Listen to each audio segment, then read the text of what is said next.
Gente, que momento massa, né? Esse momento de interação. Um momento já que a gente está acostumado a fazer. Sempre tem algumas coisas interessantes. Obrigada, Rafilski, por mediar isso. E a gente vai bater um papo aqui sobre namoro e casamento. Então, para isso, eu nem me apresentei, né? Agora que eu estou pensando. Meu nome é Vitória, tá? Oi, gente. Vou chamar aqui um casal muito especial que vai conversar com a gente sobre essa temática, que é o Joelcio e a Eli. Então, podem entrar, sejam bem-vindos. Uma salva de palmas, gente, para esse casal tão especial.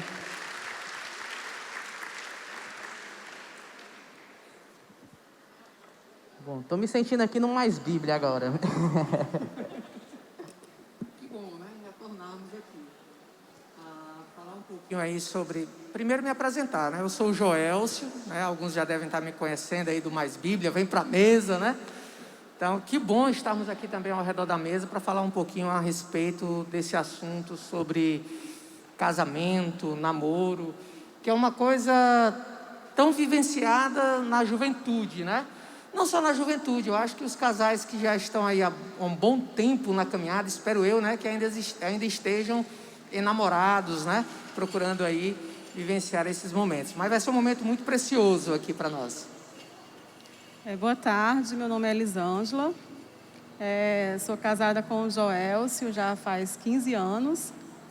Ao todo são 20 anos de relacionamento, né, 5 de namoro e noivado. E Deus nos abençoou com 2 lindas filhas, que é a Esté, de 11 anos, e a Heloísa, de 5 anos. Então, se vocês verem uma menina, de repente, aí correndo por aí, derrubando alguma coisa, é a nossa menorzinha. Eu digo que a Esté, ela foi a nossa filha que ia ser mais calma, mais tranquila. A Heloísa foi uma mistura bombástica. Eu não sei o que foi que a gente comeu no dia, como foi que a gente fez ou deixou de fazer, mas enfim... Foi uma mistura que só Deus mesmo para abençoar. E a gente pediu o botão de desligar e não veio não. Mas, graças a Deus, Deus tem abençoado aí a nossa vida. E a gente agradece, né, a toda a equipe da conferência que nos convidou aí para poder estar aqui falando, compartilhando um pouco com vocês, a Vitória, o Afonso e tantos outros aí também, né? Então, assim, espero que seja um momento agradável aí para a gente bater um papo sobre namoro e casamento. Bem, falar a respeito de casamento e de namoro, primeiro que são relacionamentos que passam pela vida do ser humano. A gente, de alguma forma, nós estamos nos relacionando o tempo inteiro. Então, essa questão do namoro e do casamento não fica fora, principalmente na juventude, né? Que a gente sonha com o homem perfeito, a mulher perfeita, a gente sonha com aquele casamento, né, bombástico e tudo mais. Mas essa ideia do casamento, ela não é uma coisa nova e não é uma coisa inventada pelos homens. Mas o casamento, essa etapa da vida, ela é um projeto de Deus para o homem. O casamento, ele tem um propósito, ele tem um foco. E o primeiro foco do casamento é justamente resolver o primeiro problema de toda a humanidade, que era a solidão. A gente percebe na criação, no livro de Gênesis, quando Deus está ali criando as coisas, o mundo e tudo mais, nós percebemos que Deus, ele diz, todo o seu final, ele diz, quando ele terminava de criar alguma coisa, isso é bom. Terminava de criar os animais e viu que era bom. Terminou de criar os céus e a terra e viu que era bom. Mas quando ele olha para o homem, diante de toda a criação que ele fez, ele observa o homem e diz, não é bom que o homem esteja só. É o primeiro não é bom de Deus em toda a história dentro da Bíblia. Primeira vez que Deus diz que algo não estava bom. E para isso, Deus então traz, né? Coloca ali, a gente já sabe a historinha, né? Coloca o Adão para dormir, e Deus vai ali, faz a primeira cirurgia, vamos dizer assim, do universo, né? Vai lá, tira a costela de Adão e forma ali uma mulher. Tanto que quando Eva é apresentada para Adão, ele olha assim, nossa, cara, finalmente não vejo um bicho, um leão, uma tartaruga, uma cobra, qualquer negócio. Agora estou vendo uma pessoa igual a mim. Afinal de contas, agora essa é osso dos meus ossos, carne da minha carne. E aí vem aquele desafio do Senhor. né? Então você vai deixar pai e mãe, vai se unir à sua mulher e formar sua família, e os dois serão uma só carne. Então, o relacionamento, quando a gente fala a respeito de namoro e de casamento, a primeira coisa que a gente tem que ter em mente é que é uma caminhada conjunta entre duas pessoas, que estão dispostas a compartilhar experiências, dores, a compartilhar alegrias. A caminhada relacional, ela não é uma caminhada só de alegrias. Dentro dessa caminhada relacional, seja ela no namoro ou no casamento, ela é uma caminhada que traz consigo toda uma carga histórica das pessoas que estão envolvidas. Então ali você tem as suas experiências, tem as experiências novas, porque você vai aprender a conviver com outra pessoa no seu quadrado. Quando a gente tem um desafio de ser alguém relacional, nós, na verdade, abrimos as portas para as pessoas, para que elas possam entrar nas páginas da nossa história. Não é mais caminhar sozinho. Caminhar sozinho não tem tanto desafio assim, porque é você com você mesmo. Mas quando tem outra pessoa do seu lado, não, aí os desafios aparecem, porque são personalidades diferentes, expectativas diferentes, sonhos diferentes. Agora você imagina duas pessoas se relacionando e tendo que abrir mão de alguns sonhos para colocar dentro do seu relacionamento aquilo que é comum, aquilo que possa então edificar as duas pessoas, para que essa caminhada realmente seja uma caminhada duradoura, uma caminhada realmente que vale a pena ser vivenciada, tá? Então, essa etapa do namoro a gente tem que ter muito cuidado. É uma etapa de conhecer, de avaliar, porque, antecipando aqui talvez algumas coisas, o namoro cristão, ele não é um namoro de qualquer forma ou de qualquer jeito. O namoro cristão, ele tem um propósito. Quando você começa a namorar como cristão, você tem um propósito com a família. Você não está ali simplesmente se achegando a outra pessoa para ficar nos agarras e nos beijos. Você tem um propósito de vincular com aquela pessoa, de construir com aquela pessoa uma aliança. Então, o cristão, ele é muito mais responsável, vamos dizer assim, dentro dos relacionamentos, do que aquelas pessoas que estão no mundo, fora do contexto cristão. Porque uma das grandes problemáticas hoje que nós percebemos dentro dos relacionamentos, em detrimento dos relacionamentos passados, é que nos dias de hoje os relacionamentos estão cada vez mais abertos e mais liberais. E com isso, a gente percebe que alguns jovens acabam perdendo a tendência de compromisso nos seus relacionamentos. Então, começa o fica gospel, começa a namorar com um, com o outro, e não tem propósito, é realmente só querer chegar e querer ficar. E o cristão, ele tem que ser diferente. Por mais que a gente chegue, mas isso é natural para o mundo. Se a gente olhar dentro da palavra de Deus, vocês vão perceber que toda vez que um relacionamento ele é feito de forma descompromissada, existem consequências. E a palavra de Deus nos revela isso em várias etapas na história de Israel. Então, nós como cristãos, nós temos que olhar para essas etapas da vida, de namoro e casamento, com propósitos, com compromissos, porque isso são relações sérias. Quando eu me envolvi com a Eli no nosso namoro, eu estava me envolvendo com seus sentimentos, com as suas emoções, com as suas necessidades físicas, né? Então, assim, tudo isso, eu como cristão, eu tinha a responsabilidade de saber cuidar e de construir. Porque o que de repente não é tão valioso para mim, pode ser valioso para ela. Então a gente tem que saber, dentro desse âmbito do relacionamento, em que momento abrir mão, em que momento recuar ou ir para frente. Isso é muito importante. Então, o cristão, dentro do relacionamento, ele é alguém que visa compromisso. Ele não é uma pessoa que chega para pegar na mãozinha, ficar ali beijando, agarrando, e só isso é suficiente. Não. O cristão, quando ele entra no namoro, ele entra com a visão de constituir uma família. Talvez você não acerte na primeira, talvez você não acerte na segunda, mas o importante é que os seus relacionamentos tenham o pilar do compromisso. Não sejam relacionamentos simplesmente à toa, de qualquer forma, de qualquer jeito. Isso aí, muito bom. Eu, particularmente, quando escuto o Joel falando assim, eu me sinto pastoreado, né? Caminhei com ele aí um bom tempo aí no Mais Bíblia e a gente tinha várias conversas, eu e ele, antes de iniciar o programa.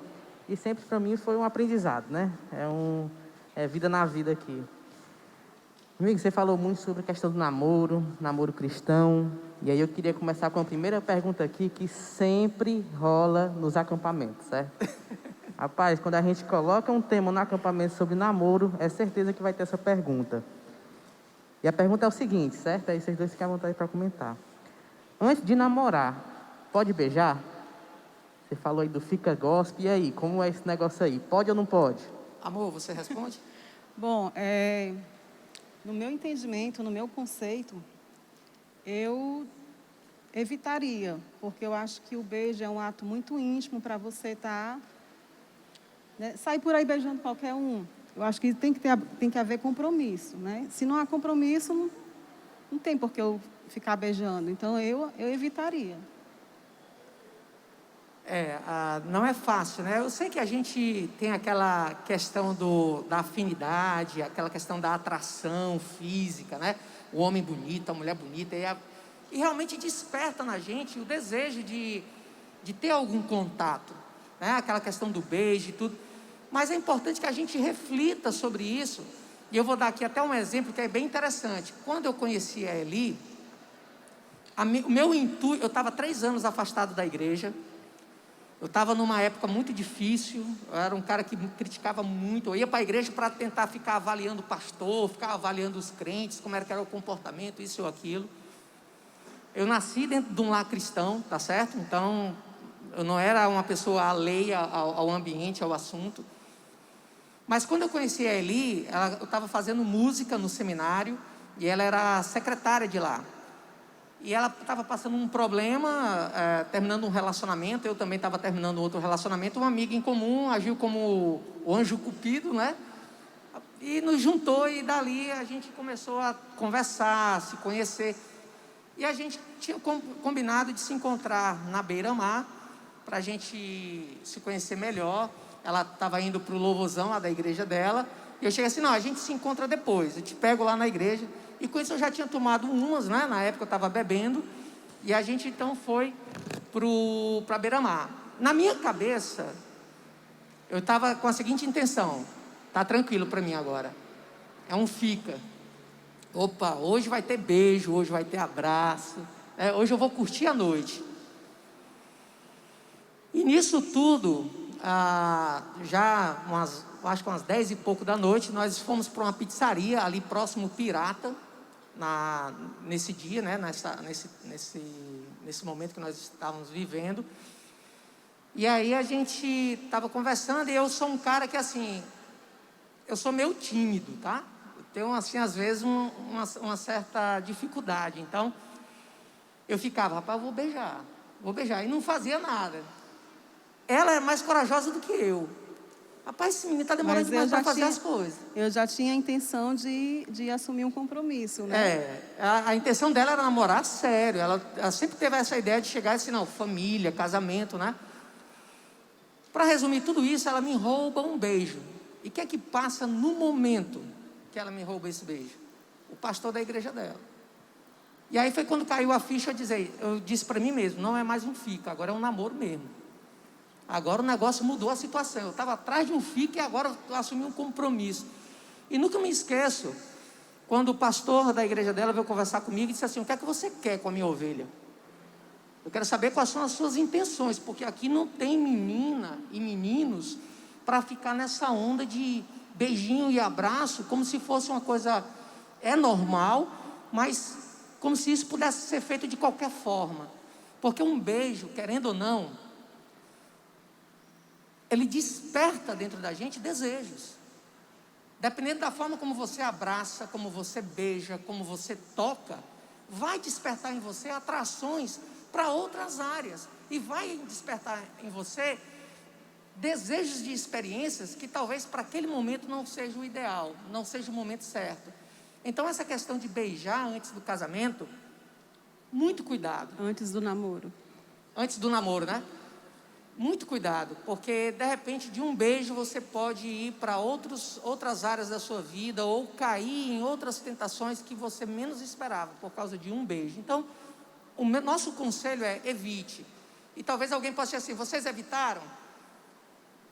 Eu, assim, tive muitos vacilos no meio da minha caminhada. Muitos. Se eu pudesse evitar alguns beijos lá atrás, eu teria, hoje, com a maturidade que eu tenho, eu teria evitado. Pela minha própria segurança e por coisas que eu trago na minha história que me machucam, que muitas vezes me trazem sensações de culpa. Poxa, se eu não tivesse feito aquilo, se eu não tivesse vivenciado aquilo. Então, eu acho que antes do namoro, eu evitaria. Massa. Isso que tu falou, Joyce, me lembrou de uma coisa, que você falou do beijo antes do casamento, né? Antes do namoro, na verdade, que é a pergunta. Mas eu também pontuaria no namoro, né? Tem certos beijos que você tem que ter cautela para também não despertar uma coisa que ainda não é na hora, né? Sim. Mas tem uma pergunta aqui que foi uma boa contextualização e eu queria ler aqui para vocês. É o seguinte: no início do relacionamento, eu estava com muitas marcas e feridas e tomei atitudes que não eram legais com meu namorado. Mesmo assim, ele continuou comigo. Deus falou ao meu coração para mudar, me arrependi e pedi perdão. Mas desde quando aconteceu isso, meu namorado não me trata bem e diz que eu tenho que aguentar o que ele passou comigo. O que fazer diante disso? Sou culpada? Em primeiro lugar, querendo ou não, a palavra de Deus fala sobre a questão da semeadura. Aquilo que nós plantamos, aquilo nós vamos colher. Não adianta você querer... não, eu vou fazer isso e não vai acontecer nada. As consequências nós vivemos, seja ela hoje ou seja elas amanhã. Mas, diante dessa situação, eu digo o seguinte: primeiro para o namorado, não trate mal, porque o erro dela não é uma carta branca que Deus lhe dá para fazer uma pessoa de forma indiferente, tratar ela de forma indiferente. Então, a gente tem que ter a maturidade de saber, se eu perdoei, que eu realmente perdoe. Esqueça, saiba lidar com o passado, com as coisas que passaram e olhar para frente. Eu não posso pegar o erro da pessoa que passou, tomar aquilo como uma carta branca, como se Deus estivesse me dando: está vendo? Eu sou melhor do que você e agora eu vou pisar em você, eu vou fazer diferente, você tem que suportar. Primeiro, isso é anticristão. Porque se fosse dessa maneira, você imagina agora como Deus deveria nos tratar. Então eu tenho que agir como... É uma pergunta que eu sempre ando dentro do meu bolso comigo, dentro das nossas situações relacionais, eu e a Eli. Quando a Eli, dentro do nosso casamento, faz algo que para mim não me agrada, a primeira coisa que eu me pergunto é como Deus agiria com a Eli se estivesse no meu lugar. Porque às vezes a minha vontade é de também devolver na mesma moeda, na mesma altura. E aí quando a gente vai para a Bíblia, que o Senhor diz que a gente deve se submeter a Ele, e eu olho e digo assim: poxa, eu vou ter que tratar a Eli diferente, mesmo sendo maltratado. Eu vou ter que agir diferente. Porque talvez a atitude que eu tenha ajude a converter o outro naquela área que ele não está tão maduro ainda. Então isso não é carta branca. E outra coisa, avaliar se realmente vale a pena viver esse relacionamento. Porque às vezes a gente está num relacionamento tóxico. Mas quando eu digo tóxico, eu digo assim, um relacionamento onde na realidade eu estou codependente do outro emocionalmente. Então eu estou passando por tudo aquilo, não é porque o outro está me impondo aquilo, é porque eu estou me impondo sobre mim mesmo. Então eu tenho que ter a maturidade de saber que se aquilo realmente é um problema emocional meu. Porque se for, a primeira coisa que eu preciso fazer é procurar ajuda. Quem é que eu posso recorrer, quem eu posso buscar para conversar, para abrir o coração? Porque eu acho que hoje uma das piores prisões que nós vivemos é a nossa codependência emocional. A gente percebe isso não só nas relações de namoro e casamento, mas a gente percebe isso também no âmbito profissional. Quando você está lá trabalhando e o chefe te pede alguma coisa, e que você vê que vai passar daquele horário, e que você tem um compromisso com a sua família, e você diz: hoje não dá. Qual é a primeira coisa que ele diz? Chega para você e diz: não, tudo bem, né? Mas tu sabe como é que é, né? As coisas aqui. Isso é uma pressão emocional que nós sofremos. Isso é uma imposição emocional.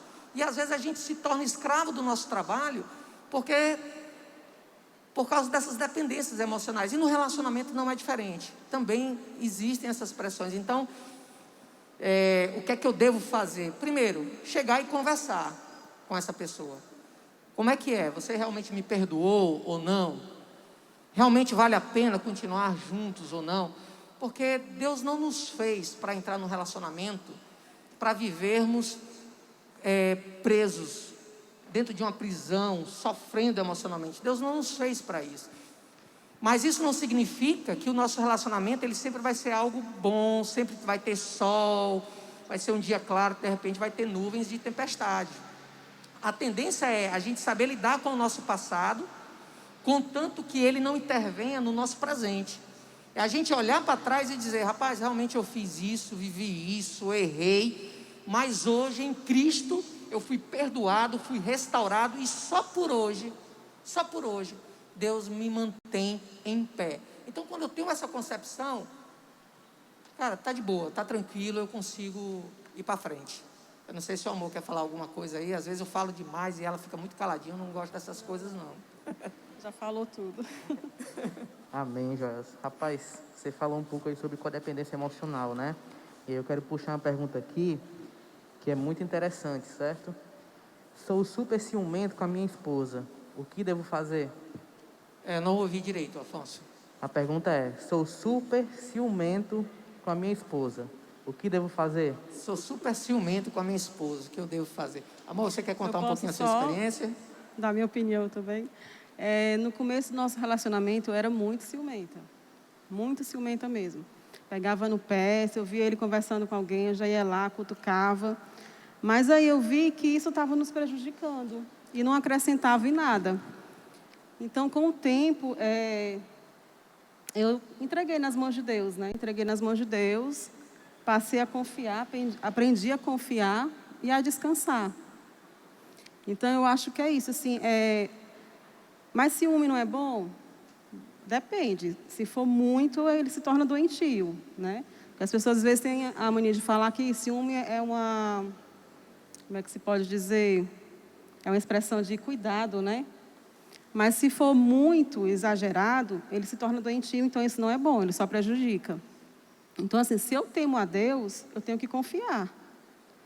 Então, é isso que eu faço hoje. Hoje eu sou muito tranquila, até tem algumas pessoas que chegam e falam, mas Elisângela, tu não tem ciúmes do Joelcio? Se fosse eu teria. Eu disse, não, eu confio e estou de boa. Hoje eu estou mais tranquila em relação a isso, graças a Deus. E você tem que ver que o relacionamento ele tem que ser construído em cima de um pilar chamado confiança. Não existe relação sem confiança. É tão claro isso que até quando nós escolhemos as pessoas para serem nossos amigos, não são todos que são nossos amigos. Tem uns que são colegas, pessoas chegadas. Mas amigo é aquele que você chega e confidencia coisas que você coloca em risco como é que posso dizer assim, ajuda aí agora com a palavra, que agora deu em branco aí. A sua reputação. Você conta coisas que diz assim, rapaz, se esse cara abrir a boca, eu estou ferrado. Então, todo relacionamento ele tem que ser construído em cima desse pilar de confiança. E quando você não confia, você se torna escravo da sua própria desconfiança, porque você não dorme em paz, você não dorme direito, né? E essa questão de confiar, a Eli, ela me sufocava muito no nosso relacionamento. Tinha dia que às vezes eu chegava para ela assim, olha, eu não aguento mais, chega uma menina perto de mim, quem é? O que é que ela queria com você? Quem é ela? Por que ela chegou? Tu viu a maneira que ela estava te olhando? Eu rapaz, nem percebi o jeito que ela estava me olhando, que jeito, né? Então, uma vez eu até cheguei para ela e disse, amor, isso está te fazendo mal, eu não estou te fazendo bem. Porque assim, as pessoas, uma mulher chega perto de mim, você não se sente segura, parece que, sabe, a casa vai desabar e não pode ser dessa maneira. E foi quando ela tomou a atitude de chegar, de colocar diante de Deus essa problemática. E eu digo isso também para o homem, né? Poxa, eu não confio na minha esposa, isso, aquilo mais. Avalie o que é desconfiança para você. Principalmente a questão de ciúmes, né? Como a Eli colocou, tem pessoas que gostam de dizer que é zelo, cuidado. Não, é uma forma de cuidado que eu tenho com a pessoa. Não. Cuidado, em primeiro lugar, Se você ama, a palavra de Deus diz que o amor lança fora todo medo. Então você tem que estar confiante, sabendo que Deus é o centro da sua relação, que Deus é o centro do amor entre as duas pessoas. Aquilo gera confiança, lança fora o medo, lança fora a desconfiança. Por quê? Porque o meu relacionamento hoje com a Eli não é mais baseado, e aqui eu acho interessante o que Jaime Kemp ele usa num livro, A Sua Família Pode Ser Melhor, que ele chega e desafia o casal a construir a sua relação amorosa em cima do amor ágape, e não em cima do amor eros. Por quê? Porque o amor eros é aquele amor de atração física entre um homem e uma mulher. Com o tempo vai castigar o corpo, vai chegar uma hora que aquela beleza possa passar, vai passar por causa do tempo, e o amor eros pode sumir. E aí, quem é que vai substituir esse amor? Quem é que vai suprir essa necessidade? O amor ágape. É quando você coloca centro, uma relação entre três pessoas. Eu, a minha esposa, ou seu esposo, ou sua esposa, e Cristo como centro. Então, quando a gente constrói isso em cima do amor ágape, é lançado fora da relação todo medo, toda desconfiança. Porque eu já disse isso para Eli, e a gente compartilha muito isso, né? Amor, não é porque você está em cima de mim que eu vou ser fiel a você. Eu sou fiel a você por causa de Cristo. É Ele quem me dá o equilíbrio de dizer não ao pecado. Porque se for pelo desejo do meu coração, eu faria coisas que você jamais saberia. Então hoje, o que segura, o que nos junta, nos une cada vez mais, é justamente a pessoa de Cristo que nós colocamos como centro. Uma das coisas dentro do nosso relacionamento cristão, que nós estamos tentando construir e colocar, é um tempo de oração juntos, como casal. Porque foram coisas que foram desafiadas quando nós fizemos o nosso aconselhamento lá atrás, na sala de noivos. Busquem orar juntos, busquem construir um relacionamento, desenvolver um relacionamento, seja ele no namoro, no casamento, no noivado, seja qual for a área. Busque construir um relacionamento fundamentado na pessoa de Cristo, porque Ele vai lhe dar um alicerce confiável, que aonde você pisar, você vai se sentir seguro. Mas se você for construir as suas expectativas, quando o outro falhar, o quadro bonito que você pintou, ou que nós pintamos, ele vai desaparecer, e com isso vai vir a desconfiança, vai vir o medo, vai vir a indiferença, a arrogância, o orgulho, né? o egocentrismo, que aí nós vamos procurar satisfazer dentro do relacionamento as nossas necessidades. E é uma coisa que eu compartilho, que eu aprendi com um pastor amigo meu, quando ele foi falar comigo acerca de casamento. Joel, se você vai casar com a Elisângela, vai. Eu me lembro muito bem disso, e assim, você ouviu todos os defeitos que ela falou que tem? Ouvi, pastor. Tem certeza que você ficou atento ao que ela disse? Sim. Elisângela, ele fez a mesma pergunta para a Elisângela. E aí ele chegou assim, não, ouvi, pastor, nós estamos dispostos a casar. Legal. Pois saibam de uma coisa, desafios vocês vão ter, mas isso não é o centro da relação de vocês. Então, quando a gente se decepciona com o outro, eu não me decepciono pelo que ele é, eu me decepciono pelas expectativas que eu construí acerca do outro. Então, aquele lance de dizer, eu casei enganado, quando era noivo era assim, agora no casamento, né? Queridos, os defeitos você já conheceu no meio da caminhada, você já foi sinalizado com alguns. Então a gente não casa totalmente enganado. Eu digo que nem enganado, porque tem outros defeitos que a gente só vai conhecer quando conviver juntos. Então é importante a gente saber que esses defeitos não são eles que são o alicerce do relacionamento, mas é Cristo. E quando nós nos decepcionamos com o outro, não é com o outro, mas é com as expectativas que construímos. Massa. A gente está falando um pouco sobre a questão do namoro, do casamento, né? Mas tem uma pergunta aqui interessante. Como é que eu lido com um relacionamento que é tóxico? Você já falou anteriormente, né?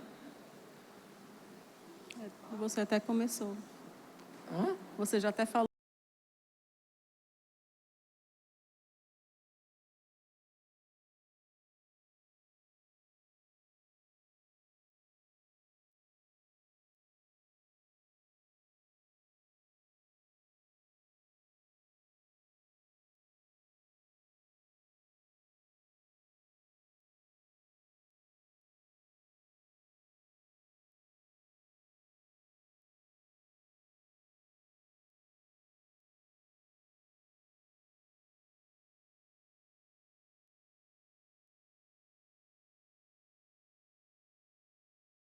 de problema, tão cheio de dificuldades. Então eu preciso primeiro identificar se realmente o meu relacionamento ele é tóxico, ou seja, ele está realmente dentro de algum vício ou de alguma idolatria, porque às vezes a gente idolatra o nosso cônjuge, a gente se torna até escravo dele, e não pode ser dessa maneira. Eu gosto às vezes de comparar o relacionamento como uma partida de frescobol, que é diferente de uma partida de tênis. Se você observar os dois esportes, todos os dois têm 2 raquetes, tem 2 jogadores e tem uma bola. Mas existe uma grande diferença entre os dois. Qual é a diferença? É que no tênis, um está tentando procurar o erro do outro, fazer com que o outro erre, para que possa então dizer, eu ganhei. Eu quero que aquele infeliz, erre, porque eu quero alcançar a vitória. Diferente do frescobol, onde os dois se tornam parceiros.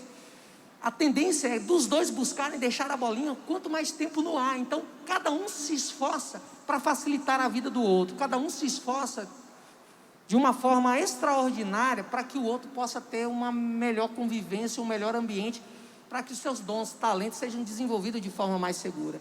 Então, você precisa identificar se o problema é com você, é com o outro, ou é realmente dentro do relacionamento.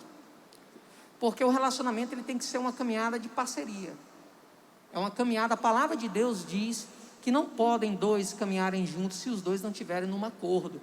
E quando nós chegamos ao altar, diante da igreja de Deus, dizendo um para o outro que nós seremos fiéis e iremos permanecer fiéis um ao outro e caminhando junto até que a morte nos separe, o que nós estamos dizendo um para o outro é firmando um acordo entre nós dois. Olha, eu estou consciente disso e você também. Então, o que nós estamos fazendo para que isso possa realmente ser um relacionamento saudável?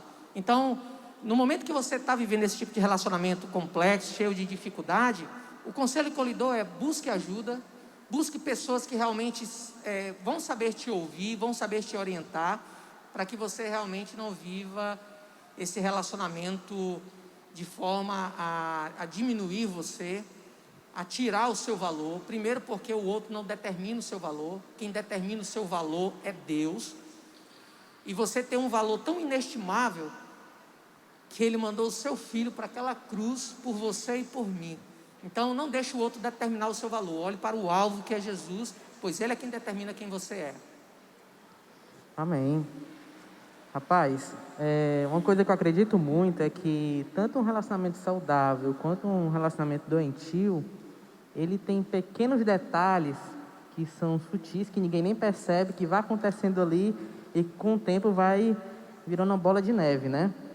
E aí, esses detalhes envolvem várias coisas, como a própria omissão, né? A questão da omissão é uma coisa que ninguém percebe, quando da fé virou uma bola de neve. E a próxima pergunta, Joelson, eu estou achando muito massa, porque as perguntas estão fazendo uma construção aqui bacana do que eles estão apresentando para a gente. Mas a próxima pergunta é a seguinte, e aí é por isso que eu falei um pouco de omissão, né? Eu acredito que tem um pouco dessa característica. O que fazer quando você entende que já está na hora de casar, mas o seu parceiro não? E agora? Eu quero casar. Tem uma questão bem, assim, eu acho que é uma experiência própria nossa. Vou deixar ele falar. Vai lá, amor. Como o Joelson já falou aqui, eu acho que o namoro cristão, ele tem um propósito que é o casamento, né?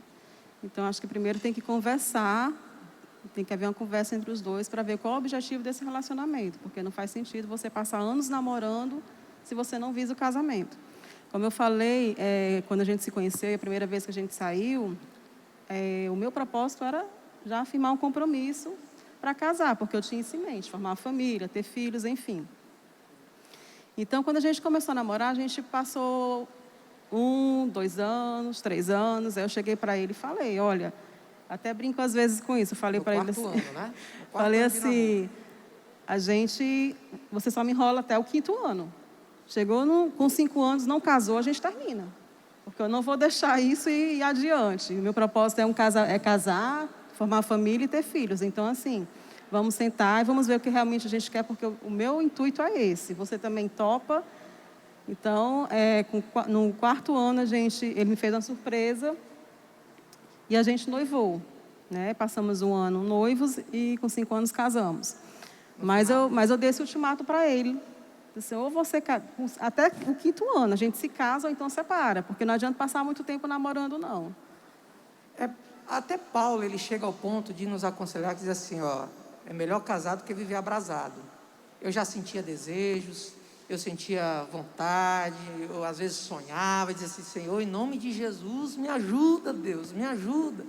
E principalmente na juventude, a saúde em alta, os hormônios lá em cima. Senhor, em nome de Jesus, como é que eu vou fazer com isso, Pai? E aí foi quando ela chegou e fez essa chamada. Ó, você me enrola até o 5º ano. Passou disso, a gente acaba o namoro, porque assim, o meu propósito realmente é montar uma família. Qual é o seu propósito? Então, eu acho que vale a pena sentar na mesa, conversar e dizer aonde realmente quer chegar com aquela relação. Porque é o que a maioria das pessoas lá fora fazem. A maioria das pessoas tem a ideia de chegar assim, hoje é o pensamento, hoje é o que a maioria das pessoas pensam, né? Vamos fazer o seguinte, vamos casar não? Vamos vamos ali alugar uma casa, cada um pega a sua mala, a gente se junta, se der certo, beleza, se não, a gente... Peraí, isso aí não é... Primeiro, não é um ideal cristão, a Bíblia não fala disso. Quando a gente vê a palavra de Deus, quando a gente olha para quando Deus criou Adão e Eva, Deus criou Adão e Eva, os abençoou, e depois de serem abençoados, Deus disse assim, agora vão lá, multiplique e enche a terra. Quando nós percebemos esse passo, porque tem algumas pessoas que chegam ao ponto de dizer assim, né? Aonde na Bíblia tem essa questão de dizer que sexo é só depois do casamento? Querido, quando você olha esse passo a passo, que Deus formou homem e mulher, Deus os abençoou e mandou multiplicar, você percebe uma semelhança muito grande com a questão do noivado, o casamento e a lua de mel.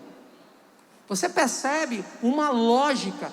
Primeiro eu fui formado, depois Deus me abençoou, derramou sobre mim e minha esposa as bênçãos dele, para que depois eu possa então desfrutar e gerar uma descendência. E o mais maravilhoso é você saber que a sua descendência vai ser gerada a partir das bênçãos do Senhor. Então, quando nós olhamos num relacionamento cristão, o sexo ele aponta para o casamento. Agora, qual é a grande sacada disso tudo na questão da juventude? É que os pais têm que orientar isso. Porque se você olhar para Deuteronômio 6, você vai ver lá Deus orientando os pais a ensinar os filhos a guardar os mandamentos. O problema é que muitas vezes nós como os pais, e espero eu aqui, quando passar por essa fase eu também seja alguém de pulso quanto a essa situação, é que alguns pais, visando às vezes a segurança dos filhos, abrem mãos dos princípios bíblicos para permitir que o pecado entre a sua casa e diga assim, ó, pode ir com o namorado para dentro do seu quarto. E aí você dá a liberdade para o filho poder se entregar numa vida sexual antes do casamento, e aí começar uma vida de fornicação e várias outras coisas, correndo o risco até mesmo de repente uma gravidez indesejada, uma doença venérea não desejada. Então existe aí um monte de coisas que vem com essa postura do sexo antes do casamento. Eu estou falando isso porque quando nós formos casar, algumas pessoas talvez possam chegar, eu não sei se a pergunta aqui talvez não tenha sido feita, ou talvez foi feita, certo, e aí, eu já tive relação sexual antes do casamento, e agora, como é que eu faço? Gostaria muito, e aqui é o meu testemunho de vida, gostaria muito de ter me casado virgem. Não me casei. Eu nunca me esqueço do primeiro momento que eu e a Eli ali e tudo mais, antes do casamento. E quando nós estávamos sendo aconselhados na sala de noivos, o pastor chegou e disse assim, como é que é a vida sexual de vocês? Vocês mantêm alguma relação sexual no namoro ou não? E aí a gente chegou, olhou assim um para o outro, e o pastor já sacou a parada e chegou para a gente e disse assim, olha, tem como fazer tudo se tornar puro de novo. Vocês estão falando aqui sobre vida pura, né? Alguns de repente podem perguntar, como é que pode? Já perdi a virgindade, já foi, como é que eu posso me tornar puro de novo para o casamento? E aí foi quando ele chegou assim, olha, vocês vão fazer abstinência sexual até o momento de vocês casarem. Não, mas aí, depois que a gente já experimentou tudo, como assim? Vocês vão esperar as bênçãos do Senhor, vão pedir perdão pela caminhada pecaminosa que vocês tiveram, vão reconhecer diante de Deus os erros, mas vão corrigir, porque Deus está dando a oportunidade para vocês. E aí nós fizemos uma abstinência sexual até o nosso casamento. E eu vou dizer uma coisa para vocês. Eu nunca imaginei que a minha lua de mel fosse ser tão maravilhosa, de um jeito tal, que eu chegasse assim, rapaz, parece que eu estou conhecendo a Eli agora, parece que a gente está se conhecendo agora. Mas, diante das nossas falhas, existe ainda tempo para corrigir. Existe tempo para se colocar diante de Deus e deixar Deus corrigir e colocar dentro de nós um coração puro, uma mente pura. É só a gente se dispor e se submeter ao Senhor. Assim como eu e a Eli fizemos na época do curso de noivos, eu aconselho aqueles que estão vivendo dessa forma, parem agora, enquanto é tempo, enquanto podem, enquanto Deus está dando a oportunidade de poder se corrigirem, para que você possa experimentar então a boa, a perfeita, agradável vontade de Deus na sua vida, no tempo em que você poder ir ao altar, receber as bênçãos do Senhor e dizer, agora eu posso desfrutar realmente de forma limpa, digna diante do Senhor. Apenas um pequeno testemunho aí para vocês a respeito da nossa caminhada. Amém. Eu ia pedir palmas para vocês, mas já que rolou, né? Gente, obrigado por esse momento, obrigado pela disponibilidade de vocês. Sei que é um desafio, né? Uma correria, mas de verdade eu estou com um coração muito grato, a Vitória também, por esse momento com vocês, né? E uma fala que eu gostaria de verdade de deixar para quem está aqui assistindo, escutando, é que, rapaz, se tem uma coisa que me abençoou, e a Vitória também, nesse tempo que a gente tem de namoro, é a vida na vida, é ter mentoreamento, é caminhar com casais mais velhos, né? Eu me senti aqui no mentoreamento, escutando vocês dois, né? Então, se você está aí caminhando, namorando, busque um casal mais velho da igreja para estar caminhando com você, porque eu acredito que vai ser tão bênção quanto foi para a gente, não é verdade? Então é isso, gente. Brigadão. E agora a gente vai para outro momento.